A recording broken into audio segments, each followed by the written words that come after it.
E agora eu vou chamar a nossa analista de internacional, Fernanda Manhota, também hoje conosco para falar dessa crise, Manhota, na Síria. Vamos aproveitar o gancho, o assunto do qual falávamos com a Mariana Jangiacomo sobre as repercussões nos Estados Unidos dessa crise. Uma boa tarde para você. E eu queria saber, Fernando, o seguinte, o presidente eleito Donald Trump prometeu, deu pistas de que vai fazer o que prometeu, America First. Oi, Débora, boa tarde a você, a todos que nos acompanham nessa cobertura de Breaking News, né? Um dia importante para a política internacional. E como você dizia, a Mari reforçava, Donald Trump segue o que já no primeiro mandato dele ficou claro, que é a ideia de uma política externa de relativo desengajamento. Então, a ideia do governo Trump deve, mais uma vez, repercutir a perspectiva de que os Estados Unidos devem focar prioritariamente para temas domésticos, então, prestando atenção aí às questões que são mais urgentes ao eleitorado americano, dentro de uma narrativa populista, nacionalista e muito típica já de não intervenção do que Trump praticava no primeiro governo. E agora a Síria é mais um exemplo, né, uma oportunidade para ele reforçar essa ideia. É bastante provável, Mari, que ele tente. Mari não, Débora. Falei da Mari, tô com a Mari na cabeça. É bastante provável, Débora, que ele tente levar adiante essa ideia, como ele já tem feito. Agora, assim como a Mari dizia, talvez não seja possível, quer dizer, há um imperativo objetivo da história e dos interesses que inevitavelmente levam os Estados Unidos a essa parte do mundo de uma forma ou de outra. E aí eu vou destacar para vocês alguns dos interesses americanos na região que talvez dificultem um pouco essa tentativa de Donald Trump de ser alheio ao problema que agora nós temos diante de nós na Síria. O primeiro ponto, e talvez o mais sensível para a política de segurança dos Estados Unidos, Débora, tem a ver com a política de contra-terrorismo, né? A gente está falando não só do ISIS, que há algum tempo chamava muito atenção, sobretudo do governo Trump durante o primeiro governo, mas também de outras células que ainda existem lá, em parte da Síria, em parte do Iraque, e que são, sim, preocupação de primeira ordem para os norte-americanos, que têm ainda hoje no combate ao terrorismo uma prioridade. Então, evitar o ressurgimento de células, o fortalecimento dessas células que acabaram se enfraquecendo e monitorar eventualmente esses combatentes que possam derivar de uma fragmentação política na Síria é algo que os Estados Unidos não vão poder prescindir, eles não vão poder ignorar. Além disso, eu queria destacar o segundo ponto, que tem a ver com recursos naturais e energia. O presidente Trump fez campanha durante todo, né, esse período eleitoral, sempre dizendo que tem a ideia de manter os Estados Unidos autônomos, sobretudo no petróleo, que ele vê isso como um elemento estratégico para o país. E a gente está falando de uma região muito rica nesse tipo de insumos e também de um monitoramento que vai ser necessário para evitar que o controle de certos campos petrolíferos na Síria possam ser tomados por forças que não sejam necessariamente aliadas dos Estados Unidos. E isso tem a ver com acesso a rotas, isso tem a ver com a manutenção de preços. Então, é um tema delicado que interessa ao governo Trump e com o qual ele certamente não vai poder e o qual ele não vai poder ignorar. Além disso, Débora, para concluir, uma terceira frente que é muito importante, né, para além das questões, como eu disse, de contra-terrorismo e energéticas barra de insumos, tem a ver com questões geopolíticas. E nesse sentido, a gente está falando de como a presença americana ou a ausência americana, vamos colocar assim, pode de alguma maneira favorecer ou fortalecer alguns dos seus principais adversários internacionais, como é o caso do Irã e como é o caso da Rússia.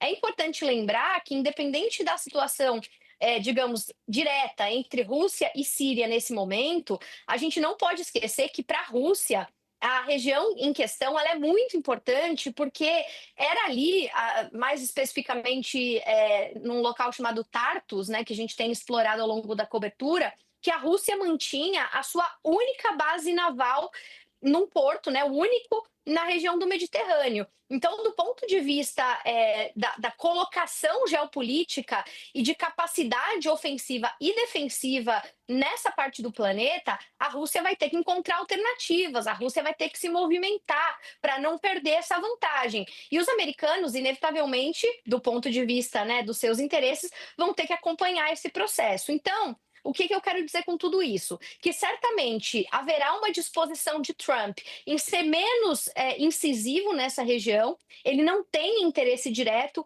em colocar boots on the ground, em fazer com que os Estados Unidos aumentem a sua presença nessa região, mas as circunstâncias necessariamente objetivas, materiais, tangíveis de interesse dos Estados Unidos não vão permitir que ele seja completamente ausente. Ele vai ser levado por algumas, entre essas as que eu citei aqui, circunstâncias, a manter-se atento a essa parte do planeta, Débora. É claro, Fernanda Manhota, que eu acho que a prioridade é de fato a gente analisar Donald Trump, porque a partir de 20 de janeiro é ele quem assume o governo dos Estados Unidos, mas a gente ainda tem um pequeno gap de governo de Joe Biden, e eu queria então uma análise sua sobre esse discurso, esse pronunciamento que ele fez agora há pouco na Casa Branca. O que dá para esperar então? Quer dizer, ele demonstrou suas preocupações, ele falou sobre vácuo de poder, falou sobre a possível tentativa de tomada pelo Estado Islâmico. Então, eu queria saber o seguinte, o que a gente precisa ficar de olho, né? O que dá para esperar da posição de Joe Biden enquanto ainda nesse pequeno gap, nesse pequeno período, continua presidente dos Estados Unidos, daqui dia 8 de dezembro até 20 de janeiro, Manhota. Olha, Débora, eu acompanhei esse discurso do Joe Biden com, digamos assim, né, uma pitada de sal, né? Tomei com um grão de sal, como as pessoas costumam dizer. Porque, primeiro, ele evidentemente supervaloriza a ação dos Estados Unidos nesse episódio, então ele atribui, né, a ações norte-americanas e, enfim, a parte de uma estratégia dos Estados Unidos, esse movimento, o que não é de todo mentira, né? Quer dizer, os Estados Unidos já desde a Primavera Árabe, de fato, tem um engajamento grande na região, mas está longe de ter sido o protagonista ou o principal responsável por essa tomada de poder ou pela queda do regime Assad, né? O que a gente tem aí é uma espécie de efeito colateral, como você bem disse, né, do fato de que não existe o vácuo de poder e de que as potências que foram as principais financiadoras da manutenção desse, que é o único remanescente aí dos principais regimes que se sustentaram pós-Primavera Árabe, estiveram ocupadas em outras partes do mundo, seja o Hezbollah tendo que se dedicar ao conflito mais direto com Israel no sul do Líbano, seja o próprio Irã dividindo a atenção entre várias partes do mundo e principalmente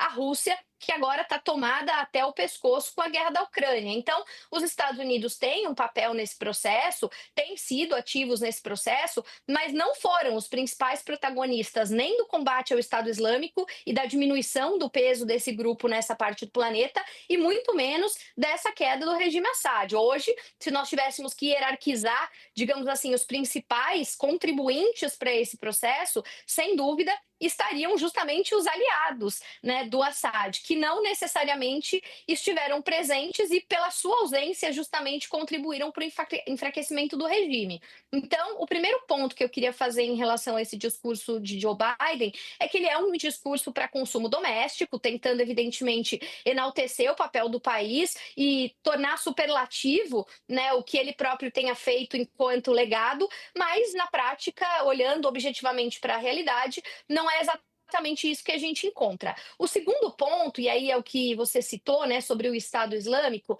é claro que existe uma preocupação em relação à insurgência e ao eventual fortalecimento de grupos extremistas. A gente já viu isso acontecer na própria Síria no passado, no Iraque, no Afeganistão e em vários outros países que, uma vez que tiveram seus regimes derrubados, abriram espaço para uma fragmentação enorme e para disputas internas de poder que, em alguns casos, levaram, sim, ao fortalecimento de sectos mais radicais e, inclusive, esses sectos muitas vezes acabaram cometendo atos de absoluta gravidade e ganhando repercussão global, como foi o caso do próprio Estado Islâmico. Então, ele não está errado em alertar o mundo para a possibilidade de uma verdadeira desordem institucional na Síria que possa levar ao aumento dos riscos de segurança.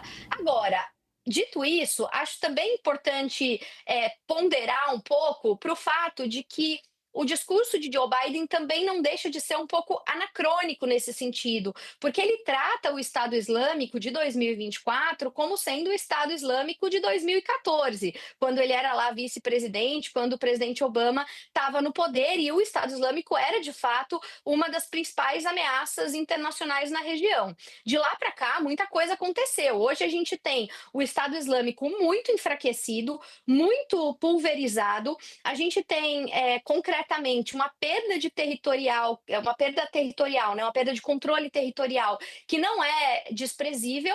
E a gente tem essa descentralização como um fator de enfraquecimento desse grupo. Então, a gente tem, eventualmente, uma mobilização de alguns indivíduos originalmente do Estado Islâmico, que se mobilizam no estilo de guerrilha, fazem alguns ataques esporádicos. Não estou minimizando a importância do tema, mas Claro. está longe de dizer que o Estado Islâmico hoje é a principal ameaça da região. Ou que, como consequência da queda de Assad, esse seja o principal red flag. Sem dúvida, não é o principal red flag hoje. Existem outros grupos muito mais importantes, aliás, vários deles que, nesse momento, formam a coalizão que vão governar, provavelmente, a Síria daqui para frente. O foco está nesses grupos, né? Não necessariamente no Estado Islâmico, Débora.